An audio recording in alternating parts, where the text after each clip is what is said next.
You're listening to Packers Talk Network. Do you want to experience the thrill of a Packers game at Lambeau Field? If so, be sure to get your game ticket from the longtime trusted source in Wisconsin, Ticket King. Visit their locations in Milwaukee and Green Bay, or just go to their website at ticketking.com. Again, that's at ticketking.com. Throws it up in the air, says a prayer, and Janis is on it. Oh, please! What a cat! That's insane! You're listening to the best Packer radio show on the internet. Cheesehead Radio. Reach the Get those back. So I think that's the logical explanation. Let's just, say that didn't happen. It was a return to greatness. It was a return to form. It's crazy. And he just kind of flew under the radar. Get this out there so I sound good on Cheesehead Radio. Yeah. No negativity allowed, sir. So I think that's actually going to be really exciting to watch. I don't think there's anything positive we can say. There's a lot. Oh, you were looking for positive. Yeah. I guess that's what I meant. Positive, I think. Hello, Packer Nation, and welcome back to another episode of Cheesehead Radio. Your hosts tonight are the ever cantankerous C.D. Angeli of PackersTalk.com and Cheesehead TV, the delightful Michelle Bruton of Cheesehead TV and of Bleacher Report. Tonight marks the return of the glue of the show. Jamie Snowden is back with us today, she of Cheesehead TV, and myself, Jersey Al, Cheesehead TV, and Packers Talk.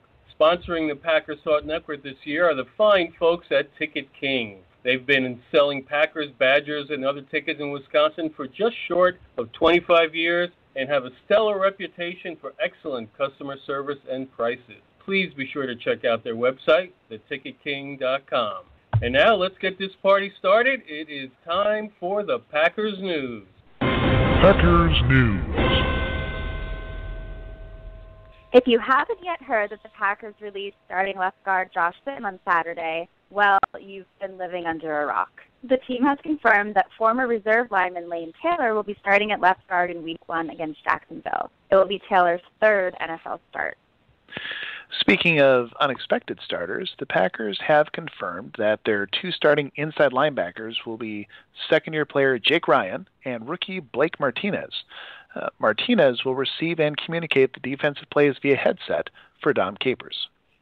Head coach Mike McCarthy said that the Packers are better prepared to handle the heat in Florida as the team travels to Jacksonville this week than they were in past games in the state. The team received a presentation from Packers nutritionist Adam Corzin and has incorporated new conditioning for the 90-degree temperatures. Tight end Jason Perillo appeared on the Packers injury list Wednesday as he was on the sideline during practice in the Don Hutson Center. Now, if Perillo is inactive on Sunday, the Packers will have just two tight ends in Richard Rodgers and Jared Cook. Speaking of tight ends, Ted Thompson signed tight end Devin Cahuste to the practice squad and released inside linebacker Benekez Brown. Cahuste went undrafted out of Stanford and spent training camp with the San Francisco 49ers. I think it's Beniquez, but I've been wrong once before. Sure. We'll find out when they announce the name. Yes, we'll find out when they announce it on Sunday. Rookie wide receiver Trevor Davis, who injured his right shoulder in the preseason game against the Kansas City Chiefs, returned to practice on Tuesday for individual drills and was in pads on Wednesday, but did not take team reps. McCarthy said it was unlikely he would play on Sunday against the Jaguars. First-round pick Kenny Clark, who's been sidelined with a sore back, returned to practice this week and said he expects to play Sunday against the Jaguars. Perhaps because of the time missed due to injury, Clark was not listed as the nose tackle in the Packers' most recent iteration of the depth chart, but instead the backup at both the 5-tech and the 3-tech spot. And speaking of the depth chart, Micah Hyde is listed at the top spot at both kick returner and punt returner heading into Week 1, with rookie Trevor Davis behind him at both positions. And that was your Packers news. And now it's time for your Packer Tweets from Packer Tweets. Okay, one of our regular guests, the Green Bay Press-Gazette's Ryan Wood, waxed poetic and poignant on the Sitton cut with this observation. Last time Packers locker room had a mood like today, and it didn't follow a playoff loss, was after wide receiver Jordy Nelson tore his ACL. Ouch. Cutting a little too close to home, @Danny Clayton tweeted, irritated by a podcast, went to unsubscribe. Podcast canceled 18 months ago. To which @Schritcher of Packers Therapy responded, as long as the podcast in question is not Packers Therapy, I'm good with it. ... Our very own Tundra Vision, certainly one of my very favorite people on the planet, I'm just reading here, folks, worried about the Packers cutting all their long snappers by wondering, if Packers don't have a long snapper they can't punt, if they can't punt, what will Rob Demoski use a stopwatch for? And finally, one of our good friends, not Aaron Rodgers, @FakeRogers, gives his prediction for the season, one that we can get on board with. This NFL season needs to end with the Packers versus the Patriots Super Bowl. The entire world wants to see. They haven't admitted it. Well, I can certainly live with the good guys versus the bad guys, and that was definitely this week's Cheesehead Radio Tweet of the Week. Tweet of the Week. That's the nicest thing you ever said about me, Al. Thank you. Well, you wrote it very well, so it wasn't a problem. How's everyone doing this week? Doing good. Doing well. Ready for some Finally football, ready for some right? football. Let's get this moving, huh? This has been the longest preseason ever. Seems out. Well, yeah, extra week. Oh. So Extra I'm really week, ready but for not this. an extra game. Yeah, No. Probably the only Yeah, time that'll that's ever right. happen. just an extra week of torture, right? Well, let's hit the playbook right away, guys. And by the way, really exciting for you longtime listeners who've been. This is the first time we've had all four of us together in the booth. Yes. It's a little crowded in here. It is. We're going to bring in an extra chair. It's getting a little warm, Yeah. too. Yeah. Yes. Yeah, maybe get a fan. Yeah, put that on the list, I- CD. I have one right here. Also, I noticed that the snacks table is like almost completely gone. Who's doing That that? was me. Anyway, let's hit the playbook right away. And obviously, our first thing to discuss has to be what's been the huge discussion topic, controversy this week is, of course, Josh Sitton suddenly, mysteriously, out of the blue being cut. Oh, sure, there's been some mystery clues we should have picked up on somewhere. But it was kind of surprising. So your thoughts, guys. We're reviewing it a little bit, and what's some of your thoughts on the whole Sitton Spin? Great title, by the way. Who laughed at that? Thank you. Which one of you laughed at that? That was me, Michelle. Thank you. I'm getting out another bowl of Doritos for you. There you go. You just made his day. You bet.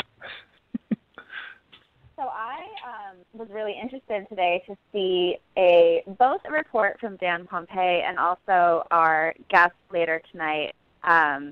Both mentioned Pete Dougherty. Both mentioned some issues with Sitton's locker room manner and general saltiness. And so this is finally, I think we've been scratching our heads thinking, okay, well, it doesn't seem like it was really the money because he was only due $6.9 million this year. Why not just keep him for an extra year? Now they're not going to be able to get a compensatory pick.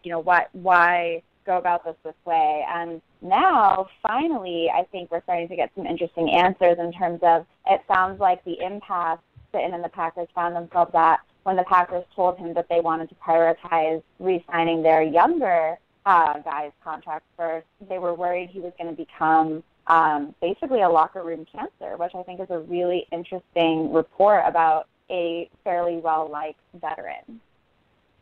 Yeah, it's from my standpoint, that's really not something I had thought about or considered. But after the fact, I think it probably may have started at the end of last season. When the Packers were unceremoniously kicked out of the playoffs, and some Packers players had a few things to say about the game plan for that day, and one prominent one was a Josh Sitton. So that might have raised a few eyebrows in the Packer higher-ups, and they were probably watching very closely to see what he would be like in preseason, and maybe just didn't like some of the things he saw. I still have a hard time wrapping my hands around the fact that Ted Thompson gave up a chance for a compensatory pick, which he values above almost anything. But I guess there really had to be something there for him to do that. But I think it started last year.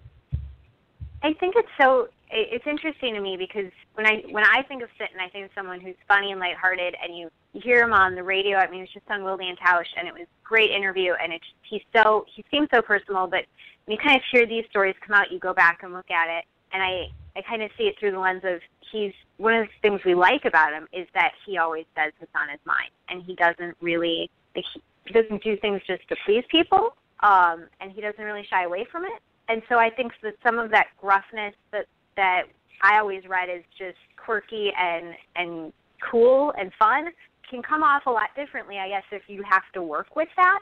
And it just really makes me think, we say it all the time, that we really don't know these guys, that someone gives a 15-minute interview and we're like, oh, no, I totally know exactly what they're like, personal life, working with them, and we don't. I agree with you, Al. I think it's very strange that Ted would give up a compensatory pick, and I feel like there still has to be just other things. Like, I don't think just that would be enough for him. I don't know. I agree. But it's not just that. But that might have been the catalyst that made this, help them or put them over the top to make a move. You got the age factor. You got the fact that they weren't going to sign him probably next year anyway. You got the back troubles that he's had. Yeah. You've got a possible, dip in his play a little bit. So, part of what the Packers and McCarthy specifically said, that it was a lot of different factors. I think that's true, but something had to put them over the top. It's so, I feel like I went through a weird range of emotions with this too. Like, when I first thought, I was like, what? Are you kidding me? Like, that's the craziest thing I ever heard. And then about an hour later, I'm like, okay. Like, it only took an hour? That was it? Adapted real fast. It took me a day. It took you an hour? I still was like, it still seems like a strange move, but it wasn't this like, oh my God, this dramatically changes everything I was thinking about this season. This must be the craziest thing that I've ever heard. Like, it was sitting outside in a hammock, so that might have attributed to it only taking an hour for me to get over this. I was very relaxed and chill. Was there wine involved? That's all I want to know. There might have been. It might have been like 2 o'clock in the afternoon, but there might have been wine involved. Hammock, glass of wine. I can definitely see an hour, yeah. Yeah. Equals Jamie's accelerated grieving process. So, the one thing I guess that bothers me is still just I'm not that upset about it. I mean, it is what it is, and there's really nothing we can do about it. It's just the timing in that, we really had no real indications. And usually when there's smoke and, before the fire comes up, you have a lot of smoke. There should have been some signs. There should have been something that somebody was aware of, or somebody might have reported as an insider, or for God's sake, Florio could have said something weeks ago. He didn't even say anything. But if this was realistic, why wouldn't the Packers have tried to move Sitton back during the draft? Why wouldn't they have tried to move him and get something in return for him in the offseason? Why didn't you trade him during some of the preseason games? But you make it all the way to the final cutdown, and you get nothing. And to me, it just seems like something must have happened very recently. I know we can look back and say, oh, yes, there was all these things and goes back to last season. But if it really was there, if they were really looking at doing this, there was nothing, no indication that it was happening, and you really think if they really wanted to move him, they would have. Yeah, so to that, what specifically Dan Pompei said in his really great piece, by the way, I know he's a Chicago area guy, but he wrote a really interesting piece about how he ended up with the Bears, and what he said specifically was Sitton was entering the last year of his contract and believed he deserved an extension. The contract issue created tension between the team and Sitton, who was known for being a bit salty. Had the Packers kept him without committing to him beyond 2016, there would have been problems on the horizon. So it definitely sounds like things escalated within the last couple weeks as Sitton began to learn that the Packers had no interest in discussing an extension with him. I like the salty description. It's a good word. Yeah, it is. It is. Not used enough, I don't think. Bring it back, Al. You can use it at every one of your posts from now on. I think if you can make that happen, rather salty, everything is rather salty. Okay. All right.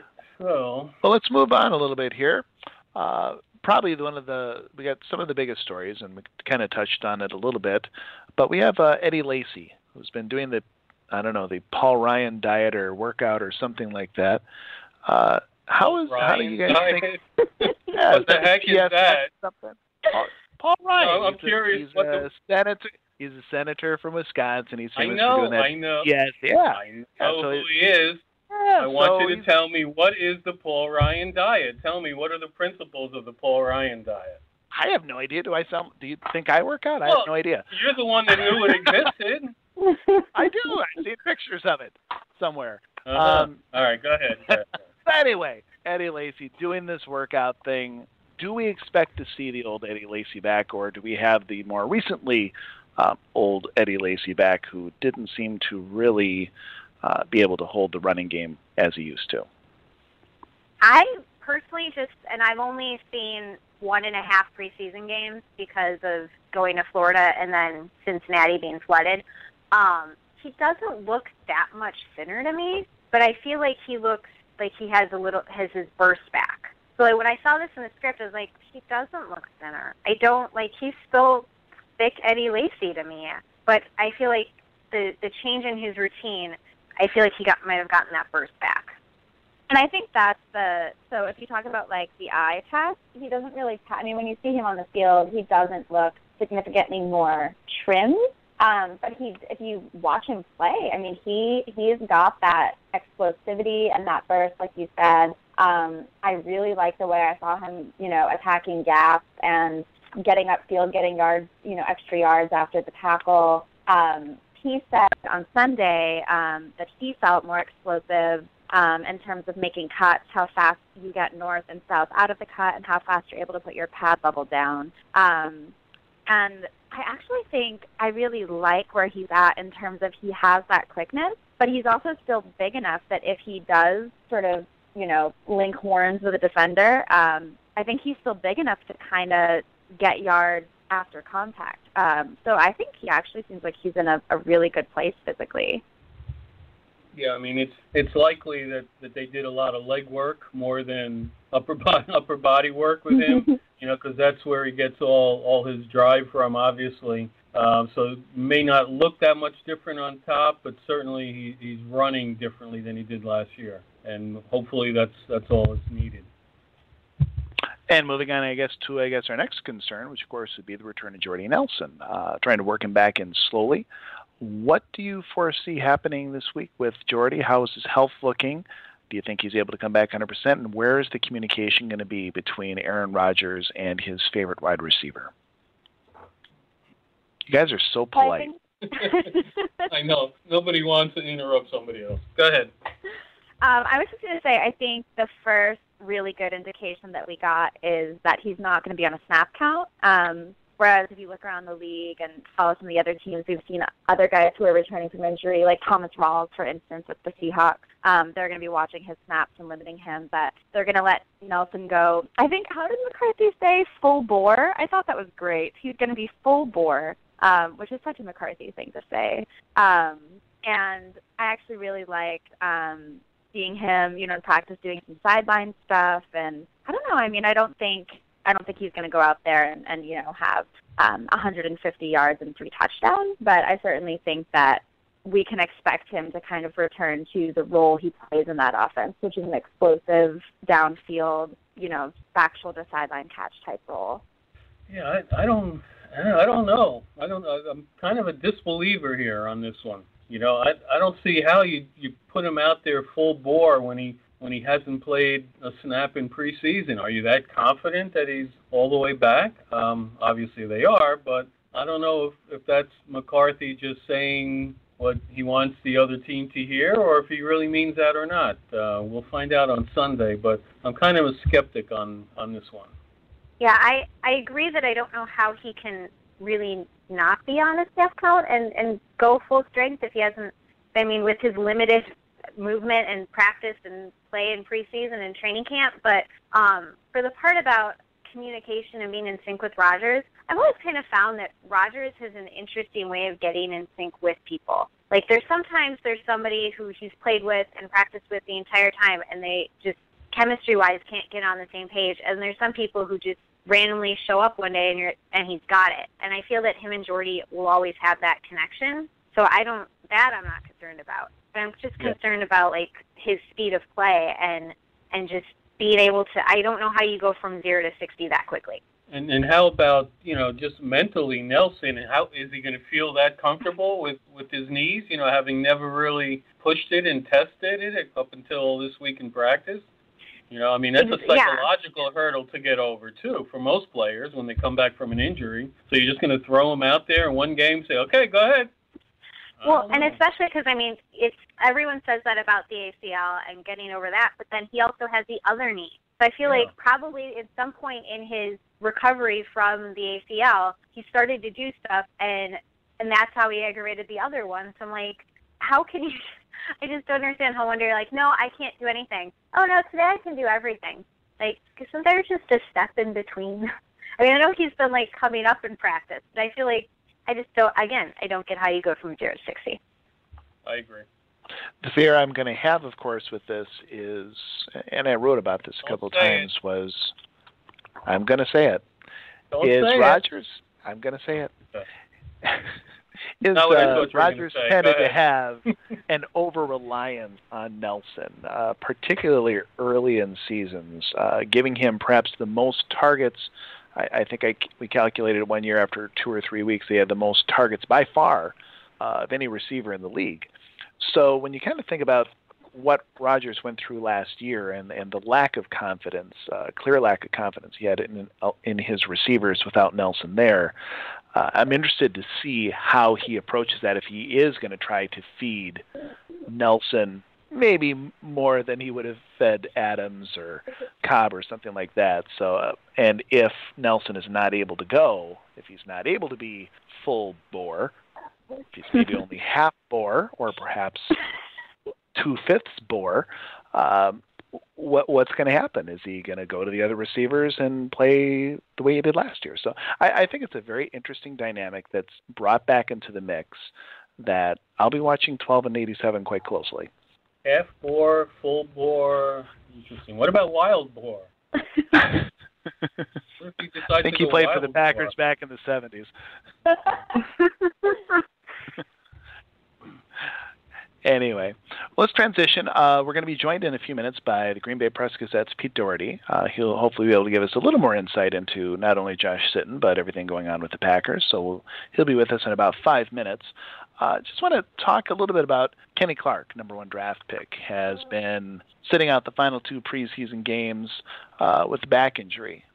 Interestingly enough, not listed as the starting nose tackle, not even on the depth chart. He says that he's really hoping to get some action and get in there, but what are you thinking? Is this bad news, good news, that he's going to be playing a little bit, or already a little bit of a disappointment? What do you guys think? I know we can't take the depth chart as gospel, and even the most recent one, which we released yesterday, is officially labeled unofficial on the Packers website.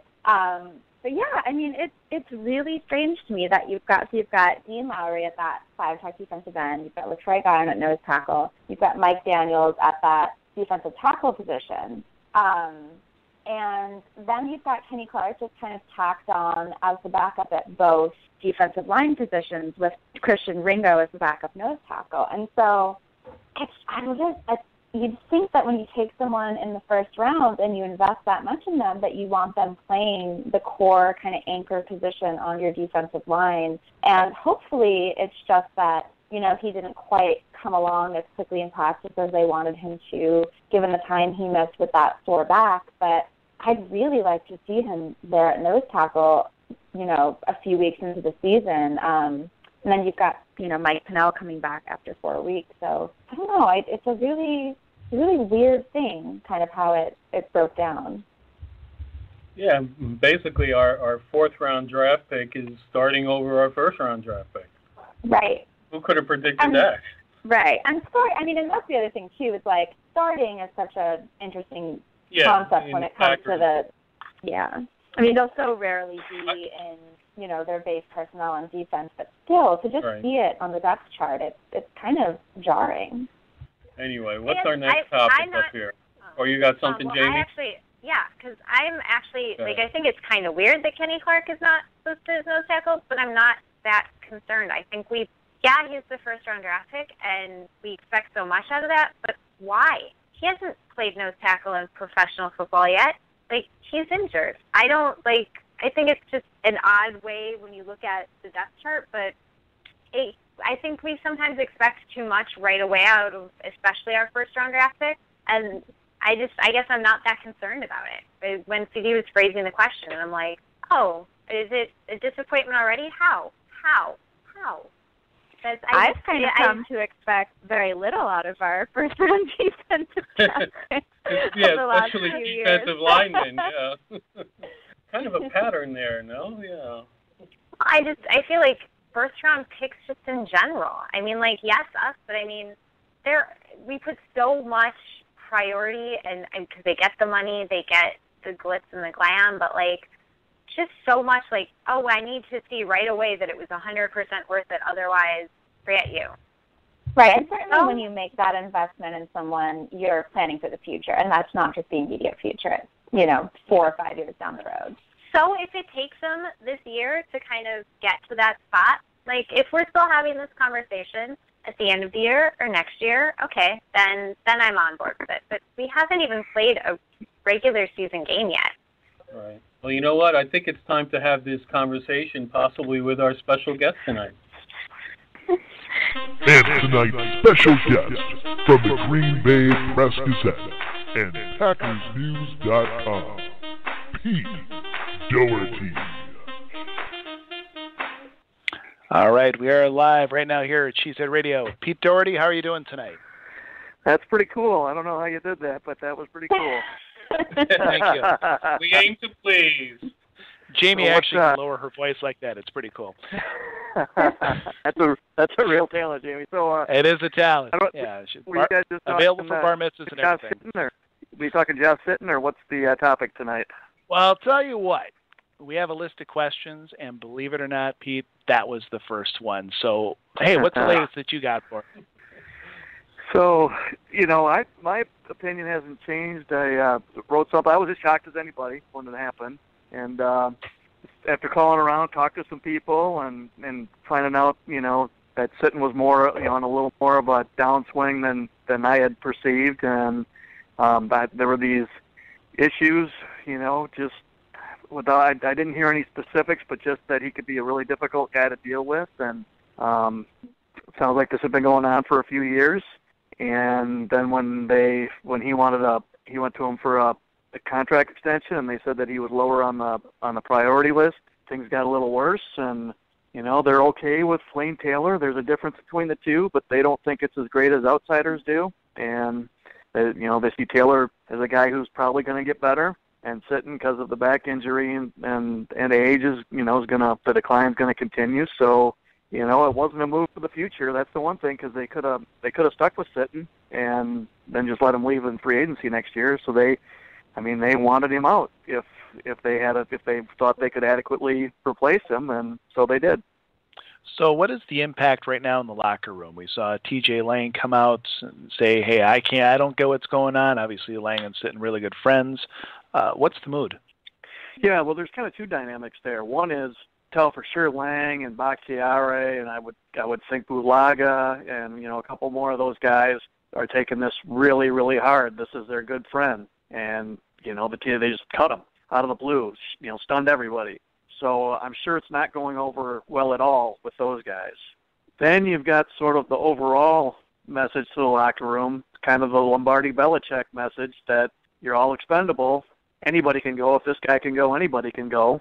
So remember that, and, it kind of puts everybody on notice and keeps everybody on their toes a little bit, and in the NFL, I don't think they mind at all if guys are fearing for their jobs. I think it brings the best out of them, even though it may not be the most enjoyable thing to go to work every day worrying about that, but I think it works in the NFL. So, there's one chemistry that's hurt because these guys are, their friend is gone and they're upset, and there's the other big motivational factor in keeping everybody on their toes in the whole locker room. So the Packers, they weighed that and thought they'd get more than they'd lose. So if you're thinking about this game on Sunday, how do you think it's going to play out on the field without Sitton there? It could be a really rough, first month or so. The timing, all those things. Sitton was a really experienced player, so he'd seen everything as Lang was talking about. So the communication probably won't be as good, at least at first. So it could be a little rough, and I'm sure if they lose an early game, the fans who were against this trade will be up in arms. But that doesn't mean it was the wrong move. What matters is, how things are looking in December and January. Exactly. Thank you. Michelle? Hey, Pete. So moving across the ball to the other side of the field, thinking about the defense. So one thing that really stood out to me immediately when looking at this final roster was the depth at outside linebacker, especially when compared to the team only keeping 3 inside linebackers. And so now Dom Capers has got Clay Matthews, Julius Peppers, Nick Perry, Dayton Jones, Jayrone Elliott, and Kyler Fackrell to move around. What kind of packages do you see him running to maximize that talent? I know they've got a lot of really neat sort of elephant rusher type things. Do you see him really kind of dialing that up this year to get as many of those guys on the field as possible? Yeah, I would think they'll be mixing that stuff up a lot. Like their dime, it looks like their dime is going to be Daniels and Peppers on the inside and Perry and Matthews on the outside. And sometimes in dime, they'll have the 2 inside guys actually line up outside with their hand on the ground, and Matthews and Perry stand up inside. So there's a lot of mixing and matching they can do there. Now they only kept 4 D linemen too, which is a really low number. And then with Pennell being suspended, it's sure I have to think that in the nickel also that Dayton Jones and Peppers are going to get more snaps as inside rushers, even in the nickel, than they maybe will later in the season, because they're so thin at defensive line, and especially in this hot game down in Jacksonville. I mean, it's going to be hot down there. They're going to be in the green jerseys. But I would think for this first month, those guys will rotate in a little more as inside rushers. You get the feeling that Peppers isn't going to play. Is he going to be like maybe a 50% snap guy, something like that? So there's going to be some snaps to go around, and I guess a big thing to watch is can Perry stay healthy for the first time in his career. He did in the off season for the first time in his career, and they really liked the way he finished last season, and think that maybe he could make a little bit of a difference. Jayrone Elliott, he's a really good special teams player. He just didn't do anything in preseason as a rusher, whereas last year he kind of jumped out a little bit and flashed some talent. Right. And Fackrell looks like a developmental guy to me, but he's got the tools to work with. So I think they're looking, maybe hoping he's a special teams player and they can hone some of his pass rushing skills. But I think Peppers and Dayton Jones are going to play a fair amount, although some of those snaps are going to come as basically as defensive tackles almost. Right. Yeah, I was a little bit surprised, given his performance in the preseason, that Elliott did end up making the final roster. And I figure it just has to do with Peppers and Perry both being up for free agency at the end of the year, but sort of a good kind of leap of faith in him, I think, to kind of prove that he can do more than just special teams. I thought the same thing. I had him as a guy, very possibly getting cut, and I'm sure it was, it came down to him and, maybe one of the defensive linemen, maybe somebody like Price, the undrafted tackle. I wonder if he was going to make it as the 5th defensive lineman, and I guess having Peppers and Dayton Jones gave him the flexibility to go with Elliott, and I think he made it almost strictly on that he is a good special teams player and that they're hoping the pass rush comes back as the season goes on, if they in fact do need him out there. Right, exactly. All right, well, thank you, Al.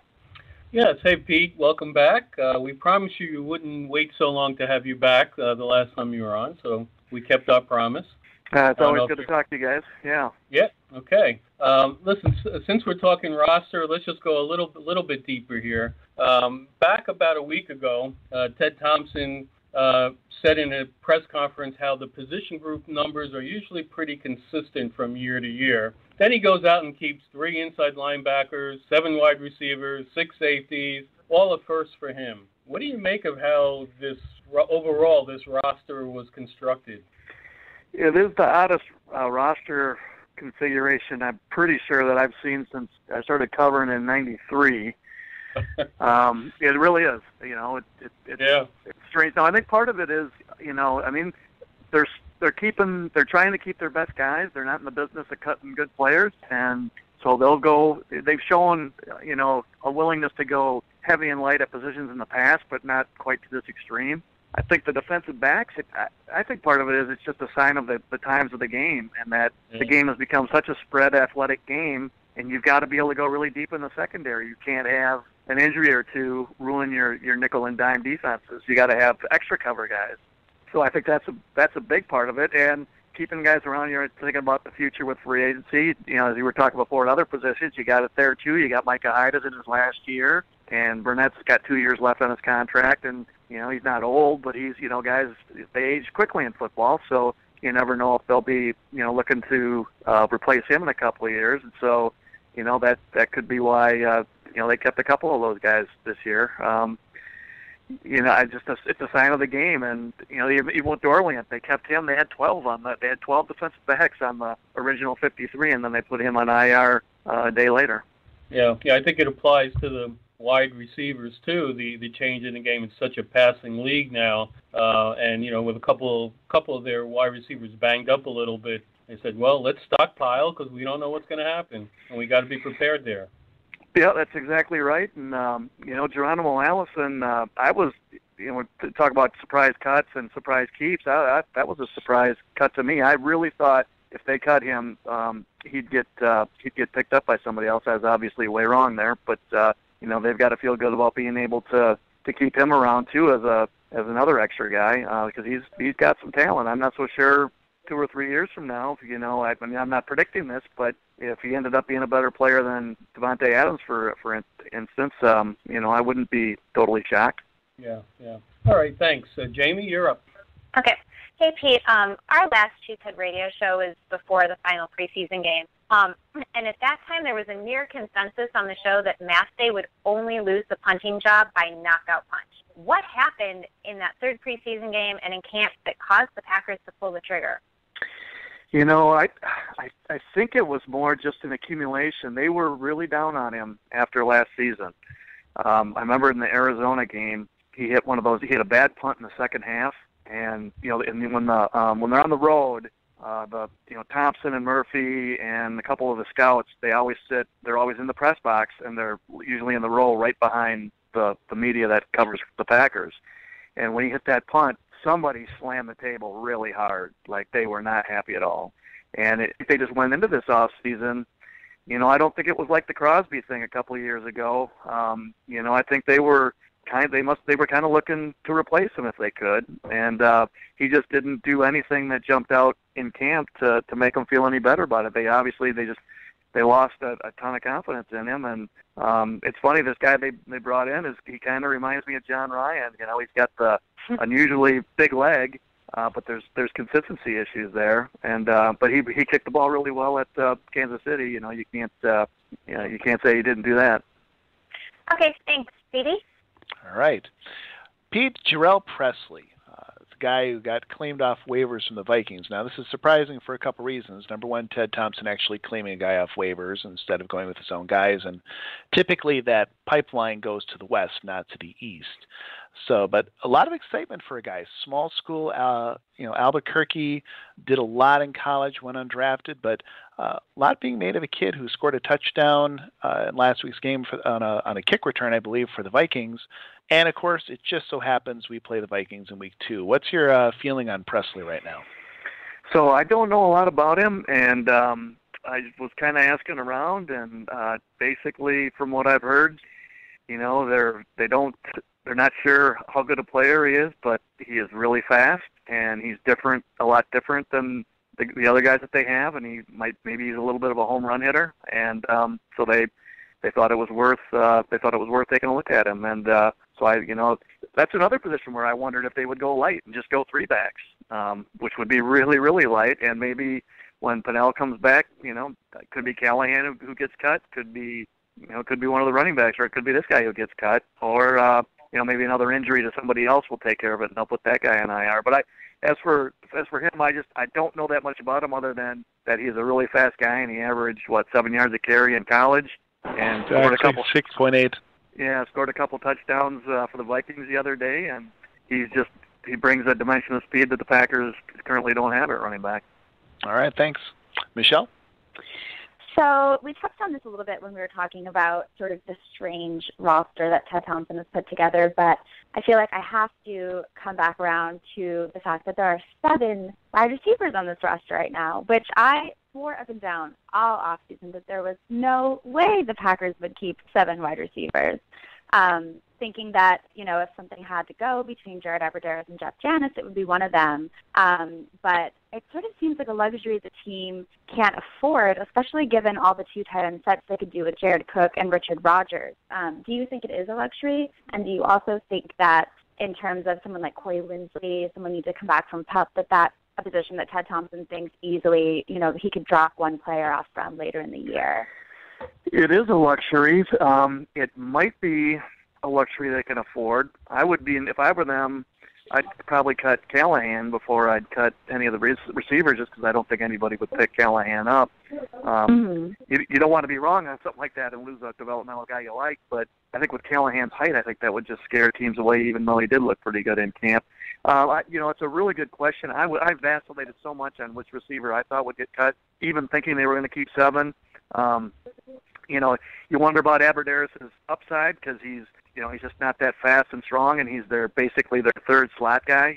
That's kind of a luxury. But the quarterback really likes him, and he had a really nice training camp, and he gets open and he catches the ball. So there's something to work with there. Janis is just such a good special teams player that even if he bombs out at receiver, he's probably worth keeping just as a cover guy on punts and kickoffs. He really kind of played at a Pro Bowl level there last year. Plus, he can return kickoffs, and seems like he's pretty good at it too. So, there's good reason to keep him around. Davis brings that dimension of speed that they were just appallingly slow at receiver last year. So they can't risk putting him on rate waivers and having somebody pick him up, because I bet somebody would, 5th round pick. I'm sure some other teams out there liked him too.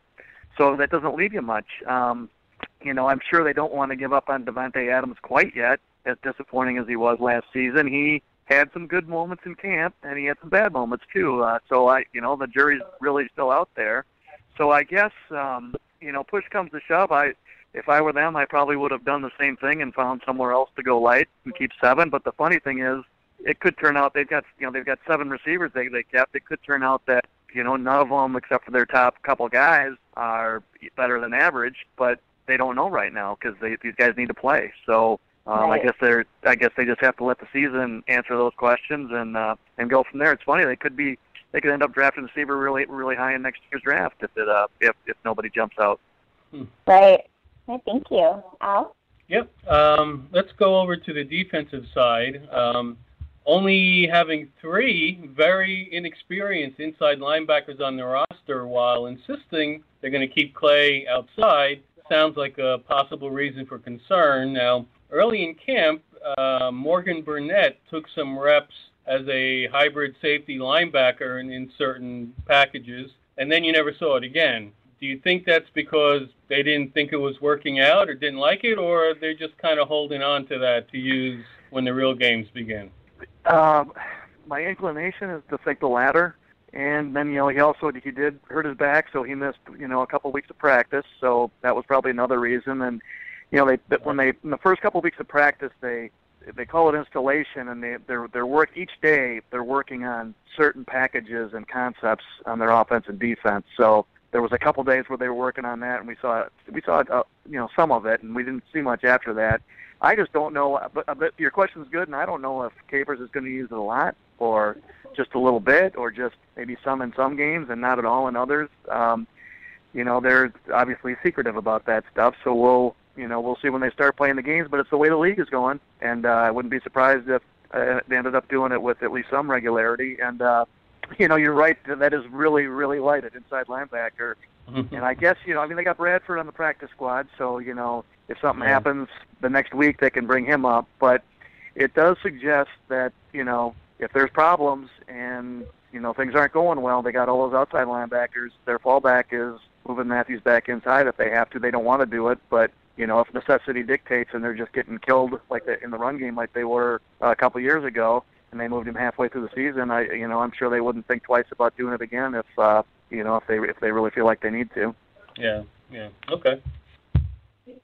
Okay, well, you are listening to Cheesehead Radio, and we're talking with Pete Dougherty of the Green Bay Press-Gazette. Pete, thank you so much for giving us some time tonight. One last question. After the last couple of seasons, it can be hard to take Jacksonville seriously. Is it possible for the first game of the season to be a trap game? And what do the Packers have to do to win and keep all the fans from believing the season to be over after a potential 0-1 start to the year? Yeah, it could be a trap game, and in fact, I wouldn't be shocked at all if they got beat. Just from the little bit that I've heard about Jacksonville, I've only talked to one scout about it. I really haven't done a lot of advanced work on them, but their quarterback's got some ability, and he might end up being a guy. It's hard to tell at this point, but he showed enough last year that you can't rule it out. He was a big guy with some arm talent, and the receivers are pretty good. And their defense isn't bad. Their secondary has gotten a lot better, and it's going to be really hot down there, and so that'll play to their advantage. They've been training in that humidity where the Packers had a pretty mild summer here for their camp. So you got a team on the upswing. So then you have the whole how well is the offensive line going to play early in the season? It might be a real work in progress for the first month or so. So I wouldn't be shocked at all if they lost this game. And yeah, a lot of people think the world is coming to an end. I'm sure if they'll point straight to the Sitton thing right away if they lose that game. But they've proven it doesn't matter how you're playing early. What matters is how you're playing late. I mean, a couple of years ago they're playing in Seattle for the championship, and they had that game won, and they were playing great football at the end of the year, and they were on the road, and they had that game won. The home field. Playing on the road didn't hurt them that game. It's just they choked it away at the end. And we saw in 11 and 07 where they had the home field advantage but weren't playing as well at the end of the season. They got beat. So it's just such a long season. I wouldn't read too much into what happens in that opener, one way or the other. You just kind of have to take the thing as a whole. Once they get about halfway through the season, then you'll have a better feel for it. But even think back to 2010, I think they were 8-6 at one point, weren't they? And then they went on that run. I don't think anybody had them. I don't think anybody was predicting them to win the Super Bowl at 8-6. I think they'd lost a couple of games in a row there. So, that's all I would say is I'm just not going to read too much into the opener, win big, lose big, or anything in between. Okay, thanks. Pete, I'm disappointed that you really have no idea how Packer Twitter works. If they lose, trust me, Packer fans are going to be totally rational and calm about this opener and start. Have you not seen Packer Twitter? Well, I've seen Twitter, and I've seen the Packer fans on the Twitter. Okay. That's enough. Yes, exactly. Is there a thing called Packer Twitter? No, it's just the environment. Yes, there is a little bit of panic. You have seen it correctly. Oh yeah, I mean, the whole Sitton thing, it blew up, and I mean, there's some risk involved with it, but this is Lombardi, this is Belichick, this is the history of football is teams get rid of guys when they start showing decline. Even if you've heard the old saying, better to get rid of a guy a year early than a year late. Not all teams do it, but it seems like the ones that stay on top do. And is there some risk? Sure. If Taylor bombs, it could blow up in their face, and they don't find some alternatives. But in the end, we are talking about a guard here and not a left tackle or a receiver who's playmaking receiver or a running back who's a 1,200-yard guy or something like that. So I just in the end don't think it's going to be that big a thing, but I can just imagine what's going to happen if they lose that opener. I'm sure there'll be a lot of howling and screaming. I'll grab a box of popcorn and be watching. Well, hopefully you won't have to. Hopefully we'll win. Yes, we'll win. They'll think it's the greatest move ever. We've been joined tonight by Mr. Pete Dougherty, he of the Green Bay Press-Gazette and Packers News. You can follow him on Twitter at Pete Dougherty, and also head on over to PackersNews.com to get the latest from the Press-Gazette staff. Great team of guys over there. Love reading that every day. Pete, thank you once again for joining us tonight on Cheesehead Radio. Always real good to talk to you guys. We'll see you later. All right. Thanks Pete. Thanks, Pete. All righty. Beautiful. Hey, we have a little time for some final shots. Should we take it around the horn real quick? Final shots. Final shots. Okay. All right. You clearly have not been on board with this, Al. So, who's actually ready with the final shot while Jersey Al thinks what his is going to be? It's in highlighter pen. Can you not see that? Well, you just put it in 5 minutes ago. I put it in 5 minutes ago. You had 5 minutes to think. Come on. Who's ready with the final shot? Go. Devon House, reunion. Who's he going to cover? Jordy Nelson? Those are my final shots. I mean, it is sort of a fun thing. This guy who was in the best, in the peak of his career, and you caught him, and he went to be a number one corner somewhere else, and here he is going to go up against your top receiver. So I think that'll be fun to watch. All right. Jamie Snowden, final shot. I'm just excited to watch actual football, especially because I've missed so much the preseason, and preseason is an actual football. I'm excited that our next show will be actually talking about plays and things that happened on the field and not, well, what did you think about this guy in camp? I'm very excited about that. I'm with you. Nice. Jersey Al. Yes, I'm excited to see Mason Crosby's new holder and see how he does with that. That's my final shot. All right. And my final shot was the tweet put out by Jalen Ramsey, who's a rookie for the Jaguars. Made the comment, I never looked up to Aaron Rodgers growing up, which I think was meant to be bulletin board material. I just found it hard to believe, scratching my head. Dear Lord, suddenly Aaron Rodgers has become old enough that there are people in the league who are looking at Aaron Rodgers and say, oh, yeah, when I was a kid, I remember watching Aaron Rodgers. Oh, my God, it's like, when did that happen? When did he get old? Did somebody ask him that? I wonder where that came from. Think about it, though. Aaron Rodgers is almost 12 years older than Jalen Ramsey. Yes. That is crazy. And they're in different generations. It's kind of horrifying to think about. That's a millennial versus, what is it, Generation Z now? I don't know what it is. Total Generation Z. Totally. Totally. And I just awesome. Okay. All right, let's get to this week's game predictions. Cheesehead Radio, Packers game predictions. At high noon on Sunday, the Green Bay Packers open up on the road against the Jaguars. Aaron Rodgers versus Blake Bortles. Doesn't even sound good on paper or even hearing it aloud, but the Jaguars went 5-11 last year. They do have home field advantage, and checking the weather, it should be a humid 90-plus degree day. What's going to happen? Let's take it around the horn with our first co-host, Michelle. All right. I am going 27-17 Packers, but I think the Jaguars are a sleeper this year, and I don't think people should count out Jacksonville. I think they have a really solid defense with a lot of playmakers, and I actually think, I know Aaron Rodgers versus Blake Bortles sounds a little funny on paper, but I wouldn't count out Blake Bortles. I think he's kind of the one thing right now giving that offense some hope. His arm is great. He has all the physicals that you look for. I think the Packers pull it out, but I think it's going to be an interesting game. I think the Jaguars are going to look respectable. All right. Next around the horn, Mr. Jersey Al Bracco. Yeah, I've got the Packers winning 24-19. I think Jordy Nelson is going to be eased in this game despite the full bore comments. Rodgers might be a little bit rusty. Offense is probably not yet ready to be clicking on all cylinders. As a result, I think you're going to see a heavy diet of Lacey and Starks as the Packers grind out a win in the heat against a much improved Jacksonville team. 24-19 Green Bay. All right. Working our way around to third, Jamie Snowden, what do you say? First games are always hard to predict, especially against uncommon opponents who have struggled a lot, and because of the very strange weather for the Packers. But I will say Packers 21, Jacksonville 13. Packers have the better overall team. They'll win. All right. My name is C.D. Angeli, and I'm going to predict a low-scoring affair. I'm going to say 20-10. I don't think it's going to be a barnstormer of a game. I think you're going to see a lot of miscues. Jaguars actually have a pretty good pass rush, and if the Packers' offensive line isn't as stout as we were hoping, minus Sitton, I think you're going to see Rodgers struggle, but I think the Jaguars are going to struggle right along with them. I think the Packers will do good enough to win, but it'll also let us come out and say we still got some work to do for next week. Okay. All right. 4-4.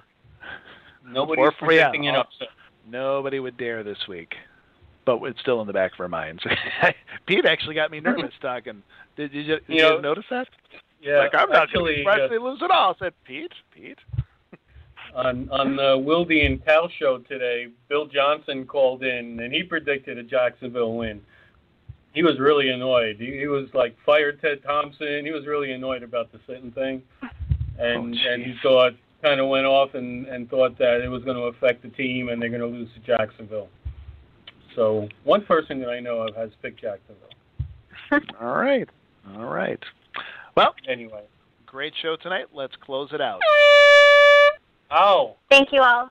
Thank you all so much for joining us tonight on Cheesehead Radio, and a special thanks to Pete Dougherty. Make sure to head on over to PackersTalk.com where you can explore several unique Packers podcasts. Please follow @PackersTalkNet on Twitter and like the Packers Talk Network page on Facebook. Cheesehead Radio and Packers Talk podcasts are available on iTunes. Just Google Packers Talk iTunes and you'll find it. Be sure to subscribe and please leave us a review if you can. Well, a good review. You can also listen in by using Stitcher, TuneIn Radio, or your favorite podcasting app and search for Packers Talk.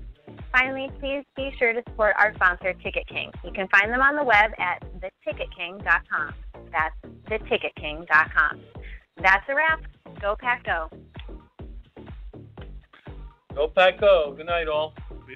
We'll be back next week with a 1-0 Green Bay Packer victory show. Until then, good night. Go Pack Go. All right.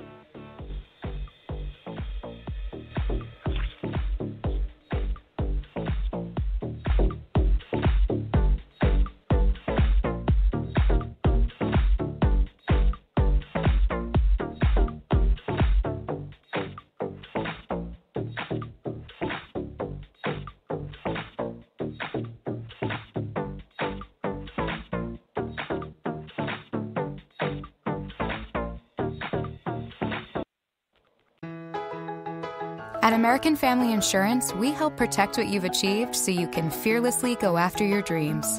Find out how we're helping others pursue their dreams and declare your own at amfam.com/dreams. American Family Insurance. Insure carefully, dream fearlessly. American Family Insurance Company, American Family Mutual Insurance Company, 6000 American Parkway, Madison, Wisconsin, 53783.